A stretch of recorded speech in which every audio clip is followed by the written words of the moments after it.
মিছিল করে সব করে, কিন্তু প্রশাসন কিন্তু নীরব। সাবধান, এই প্রশাসন নীরব। কারণ আমি এর আগে একবার বলেছিলাম, আওয়ামী লীগের পিরিয়ডে প্রশাসনের গায়ে হলো আওয়ামী লীগ, এনজিতে হলো বিএনপি, আর অন্তরটা হলো জামাত। সুতরাং তাদের থেকে সাবধান। আমরা সেই পথে আমরা যাব না। আমরা আমাদের পূজা আমরা করব, আমাদের পূজা আমরা করবো। আমরা তাদের মতো করে করবো কেন? আমরা আমাদের পূজায় ভলান্টিয়ার আমরা দিব, আমরা সব কিছু করবো।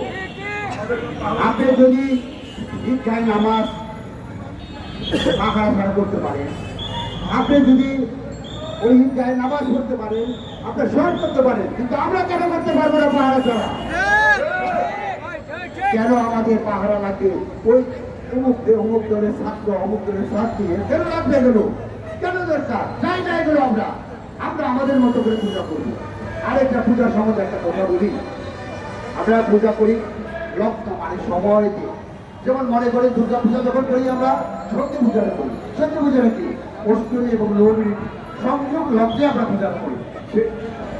সেই সংযোগ লগ্নে যদি আমাদের ভাগ বাজাতে হয়, তখন সেটা যদি কেউ ওই সময় পড়ে আমরা তো ভাগ বাজাতে পারবো না। তাহলে পূজার রেজাল্টটা কি হবে?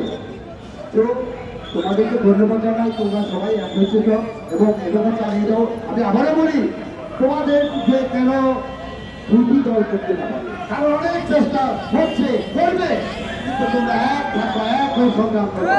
সবাইকে ধন্যবাদ জানিয়ে আমি আমার বক্তব্য শেষ করছি।